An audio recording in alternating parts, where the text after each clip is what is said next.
Hello and welcome once again to Breakfast All Day. I am Christy. Matt is here. Alonso is here. And you can't handle the truth. But or can you? Well, we can. You say that in French. Alonso will describe to you La Vérité. La Vérité, starring Catherine Deneuve and Juliette Binoche. Yes, a movie that was supposed to be opening theatrically, but now they're like, fuck it, we're going to stream it. And it's really terrific. It is the first film that Hirokazu Kore-eda, who you know from Shoplifters, has made outside of his native Japan. And it is about Catherine Deneuve, who plays an aging French film star who has just published her memoir, which she has rather boldly titled The Truth. Her daughter, played by Juliette Binoche, maybe would have some quibbles with that title. She, in fact, shows up with a manuscript with a lot of red pen in it of like, that never happened, that never happened, that never happened. Binoche is married to Ethan Hawke, playing a mediocre American actor. They have an adorable young daughter.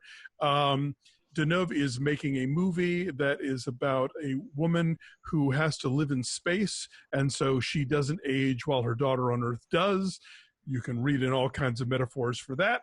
And so this is a movie about mother-daughter relationships, about the nature of truth itself, and certainly as it clashes with publicity and with as they say in The Man Who Shot Liberty Valance, if you have the choice between the legend and the history, print the legend. This is an extraordinary film with two great actresses really just going to town with each other and having a great time playing a mother and daughter at odds. This is a filmmaker who, even not working in his native language, this film is in French and English, nonetheless still captures the specificity of human relationships. I saw this movie at Venice last year. I'm a big fan. I really liked it a lot.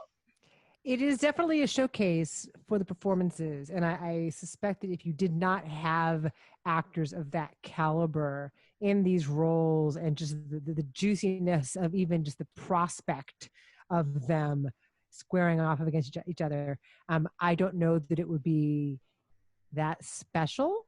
I mean, it's like a solid kind of low-key sitting around a French estate and, dredging up old resentments over too much wine. Sometimes films exist just to be pedestals for right, their, And I'm happy to watch the two of them, is just if they were just sitting there.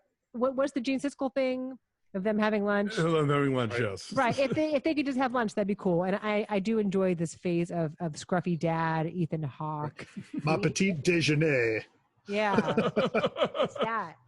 With Andre instead of my dinner with Andre. Yes. And I like the kind of meta film within the film and the way that comments on the real life relationship and the long time simmering resentments and bitterness and how that relationship informs Catherine Deneuve's character's performance.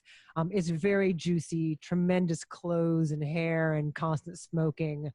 So if you want just like revel in the fantabulous divaness of Catherine Deneuve, this is good for that. You can put her on the shelf with like Autumn Sonata and Postcards from the Edge and Mommy Dearest. I was really impressed with this movie. I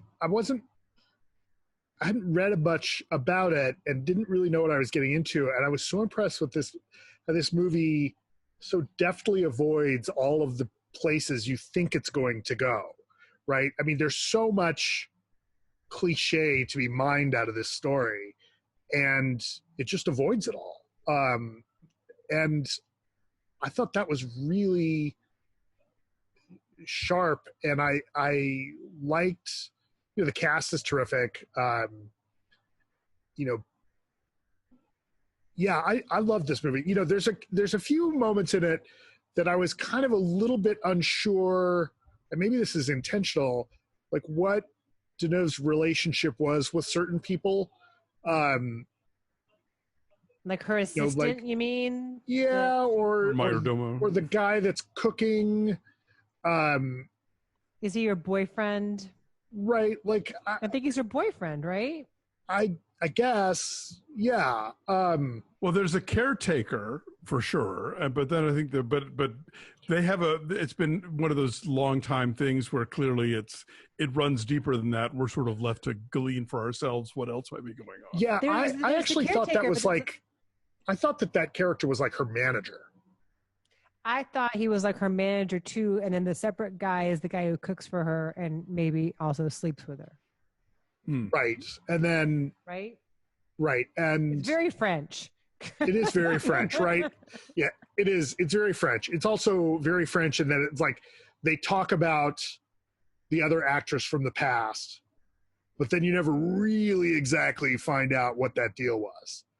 Yeah, it's doesn't alluded matter. to, and I mean, it tells you a lot about where Juliette Binoche's character is coming from, and they read a lot into it in terms of the movie that she's making now. Like, I like how, again, one of the things that this is speaking in the broadest possible strokes, but one thing that I tend to like about foreign films, or at least the kinds of foreign films that open the United States, as opposed to Hollywood narrative, is that they really expect you to pay attention. And they aren't going to underline every single thing for you. And you have to sort of glean for yourself, like, oh, this matters, this is important. There's a lot that is sort of presented, but not like driven home, so that you really have to kind of, pick up on things. But what I also like about this movie is that Kore-eda is calling a movie The Truth, and he makes a film that really sort of lives up to that standard in terms of really questioning the nature of how do we remember things, and how do we remember things in a way that maybe puts us front and center in the narrative, or that absolves us from blame about certain things, and that even like as much as a self-mythologizer as Deneuve's actress is, that Binoche's writer is just as much of somebody who's going to be very, nice to herself when it comes to telling the story of things. I also like the notion of, there's a scene where Deneuve's character has to apologize to someone and basically has to have the daughter write the script for her because she has no idea how to even show any kind of vulnerability or to ask someone's forgiveness. And so that, the actor would have to turn to the writer and be like, yeah, I need a scene here, just little things like that I really adore. Well, it's kind of like Hamilton, right? Who lives, who dies, who tells your story? Yeah, right. Totally. Tells your story. Well, and one of the things that they keep bringing up in this, and it's somewhat Deneuve's defense around certain things, is that memory can't be trusted. Like, multiple characters say that about, oh, I didn't remember that. That never happened. Well, you can't really trust your own memory. Right. But we also see that Deneuve is very much creating her own narrative. Like, there's a character who shows up and his arrival is a surprise based on everything that we've been told about this character before that. So she's clearly mapped out her own story, whether it's remotely the truth or not. I wonder why this is the movie that Kore-eda wanted to make after Shoplifters. Maybe did he want something a little lighter? I mean, it's got some themes to ponder here, certainly, but I mean, the idea piece of Shoplifters was. Yeah, I mean, the idea of family, I think, is as important. Where Shoplifters, it is a chosen family and an assembled family. Here, he's looking more into. This is the exact opposite. These are people who are biologically related, but still have lived these completely separate lives. So, in a way, it's almost the antithesis of what he's doing with Shoplifters. And you can't get away from them as much as you might want to. Exactly. Well, it's also kind of got this really interesting subversive take on how actors treat each other and everyone else on set, right? Like the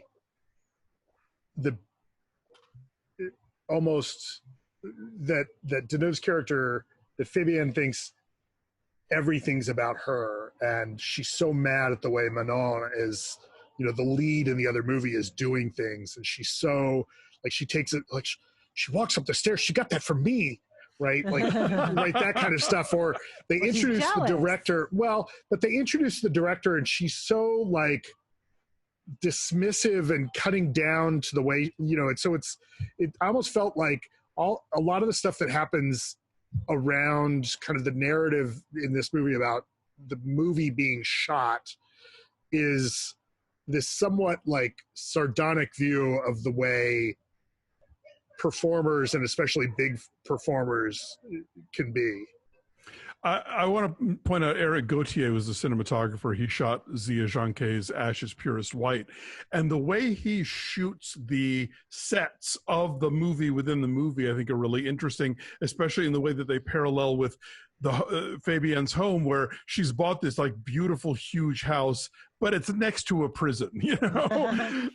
And you can hear the subway from there. You can hear the at night. You can hear the exactly. So like he uses those spaces in an interesting way. And I also like Ethan Hawke does something really interesting here, which is I think it's very easy sometimes when you have an established star who's playing like a not very good actor, where it can be kind of condescending. And I didn't get that in this performance. Like I felt like somebody who was like, he's giving his best shot, and he does love Julie Binoche, and he loves their daughter, and he's not particularly good, he's not particularly talented, but like he never plays that in a way like, oh, check out this asshole, like, which is a way that some actors will play an actor who is not as good as me.